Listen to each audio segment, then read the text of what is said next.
Hello دوستو، آج ہم ایک ایسی تاریخی داستان کی بات کریں گے جو نہ صرف عالم اسلام کے لیے ایک عظیم سانحہ تھی بلکہ پوری دنیا کی تاریخ پر اس کے اثرات آج بھی محسوس کیے جاتے ہیں۔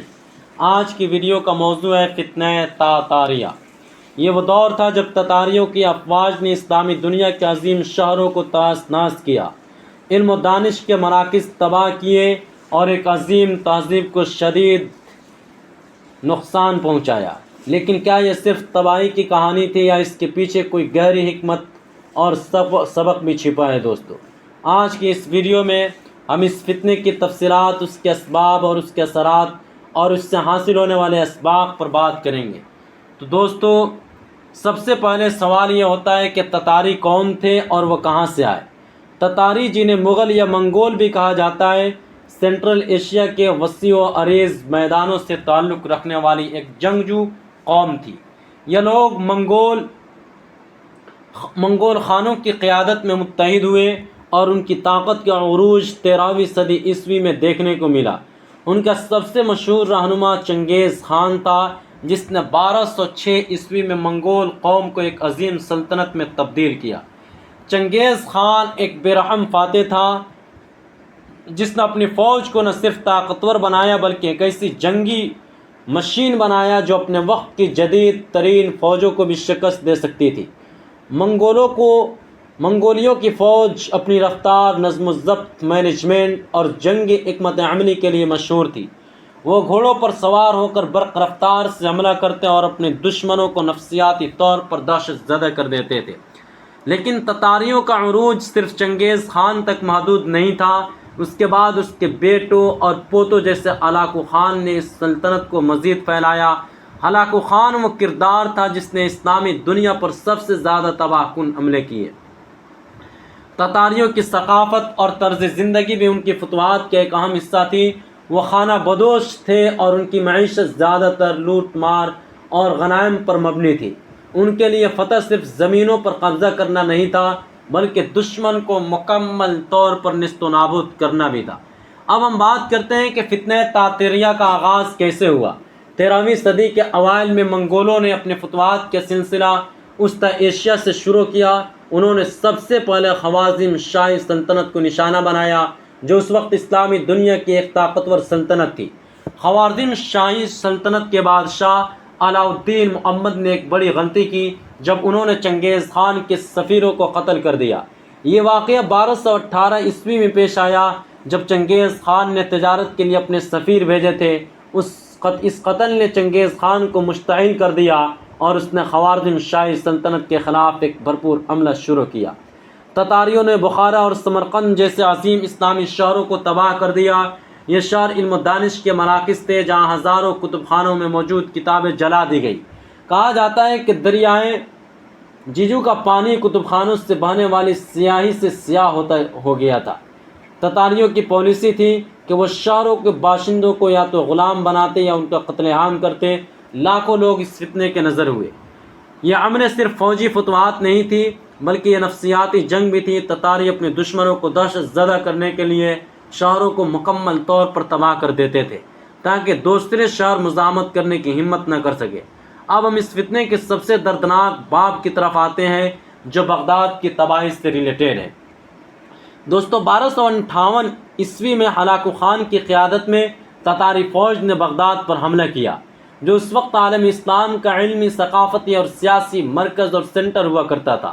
خلافت عباسیہ کا دارالحکومت ہونے کے ناطے بغداد کی اہمیت ناقابل بیاں تھی۔ دوستو، ہلاکو خان نے بغداد کو محاصرے میں لے لیا اور چند ہفتوں کے اندر شہر کو مکمل طور پر تباہ کر دیا۔ خلیفہ مستعصم باللہ کا قتل بھی ہوا، خلیفہ کو گرفتار کیا گیا اور روایات کے مطابق اسے قالین میں لپیٹ کر گھوڑوں سے کچلوا دیا گیا۔ کتب خانوں کی تباہی بھی سر عام کی گئی۔ بغداد کے مشہور کتب خانے جیسے بیت الحکمت کو جلا دیا گیا اور اس میں آگ لگا دی گئی۔ لاکھوں کروڑوں کتابیں دریائے دجلہ میں پھینک دی گئی اور شہریوں کا قتل عام بھی ہوا۔ اندازتاً 8 سے 10 لاکھ لوگ اس حملے میں مارے گئے۔ یہ وقت تھا جب اسلامی دنیا اپنی تاریخ کے سب سے بڑے صدمے سے گزری۔ بغداد کی تباہی نے نہ صرف خلافت عباسیہ کا خاتمہ کیا بلکہ اسلامی تہذیب کے ایک عظیم دور کو بھی ختم کر دیا۔ اب سوال یہ ہے کہ آخر اسلامی دنیا اس فتنے کا شکار کیوں ہوئی؟ کیا اس کے پیچھے کوئی روحانی یا مادی اسباب تھے؟ دوستو، مورخین اور علماء نے اس بارے میں کئی نظریات پیش کیے ہیں۔ مسلمانوں کی داخلی کمزوری ہے کہ اس کا ایک بنیادی سبب مانا جاتا ہے۔ اس وقت عالم اسلام سیاسی اور مذہبی طور پر تقسیم کا شکار تھا۔ خلافت عباسیہ کمزور ہو چکی تھی اور مختلف سلطنتیں جیسے خوارزم شاہی اور ایوبی سلطنت آپس میں لڑ رہی تھی۔ یہ داخلی انتشار تاتاریوں کے لیے ایک موقع تھا۔ بہت سے علماء کا ماننا ہے کہ اس وقت مسلمانوں میں اخلاقی زوال آ چکا تھا۔ بدعنوانی، عیاشی اور دینی اقدار سے دوری نے امت کو کمزور کر دیا تھا۔ خوارزم شاہی سلطنت کے بادشاہ علاء الدین محمد کا تتاری سفیروں کو قتل کرنا ایک بڑا غرور اور گھمنڈ تھا جس نے چنگیز خان کو مشتعل کر دیا۔ بعض دینی علماء جیسے ابن کثیر اور ابن تیمیہ نے اس فتنے کو اللہ کی طرف سے ایک امتحان قرار دیا۔ ان کا کہنا تھا کہ جب امت دینی اقدار سے اور اسلامک پریکٹس اور ریلیجیس پریکٹس سے دور ہوتی ہے تو اللہ تعالیٰ اسے آزمائش میں ڈالتا ہے۔ یہ اسباب ہمیں بتاتے ہیں کہ فتنہ تتاریہ صرف ایک خارجی حملہ نہیں تھا بلکہ اس کے پیچھے ہماری اپنی کمزوریاں بھی تھیں۔ لیکن یہ کہانی صرف تباہی تک محدود نہیں، فتنہ تتاریہ کے خاتمے کی کہانی بھی اتنی ہی عظیم ہے۔ 1260 عیسوی میں عین جالوت کی جنگ نے تتاریوں کی فتوحات کا سلسلہ روک دیا۔ یہ جنگ ممالک سلطنت کے سلطان سیف الدین قطز اور ان کے جنرل بیبرس کی قیادت میں لڑی گئی۔ عین جالوت کی جنگ میں مسلمانوں نے تتاریوں کو پہلی بار عبرتناک شکست دی۔ اس فتح کے چند اسباب اور کوزز اور عوامل یہ تھے: اتحاد، جنگ حکمت عملی اور دینی جذبہ۔ ممالک نے تمام مسلمانوں کو متحد کیا اور ایک مضبوط فوج تیار کی۔ بیبرس کی حکمت عملی نے تتاریوں کی رفتار کو روکا۔ سلطان قطز نے اپنی فوج کو جہاد کے جذبے سے سرشار کیا۔ یہ فتنہ نہ صرف ایک عسکری کامیابی تھی بلکہ اسلامی دنیا کے لیے ایک نئی امید کی کرن تھی۔ اس نے ثابت کیا کہ تتاریوں کو شکست دی جا سکتی ہے۔ اب ہم اس فتنے سے حاصل ہونے والے اسباب کی طرف آتے ہیں کہ فتنہ تتاریہ ہمیں کیا سبق سکھاتا ہے۔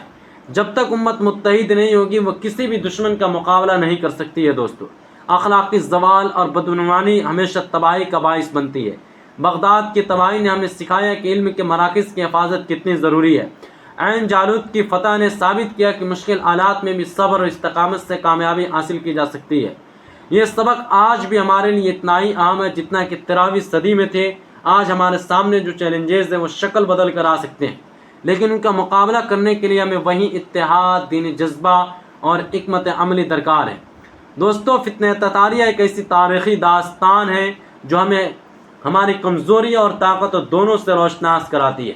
یہ ہمیں یاد دلاتی ہے کہ ہماری عظمت ہماری اتحاد، ایمان اور علم میں ہے۔ ہم امید کرتے ہیں کہ ویڈیو آپ کے لیے معلوماتی، انفارمیٹو اور فکر انگیز ثابت ہوئی ہوگی۔ اگر آپ کو یہ ویڈیو پسند آئے تو لائک کریں، چینل کو سبسکرائب کریں اور اپنے دوستوں کے ساتھ شیئر کریں۔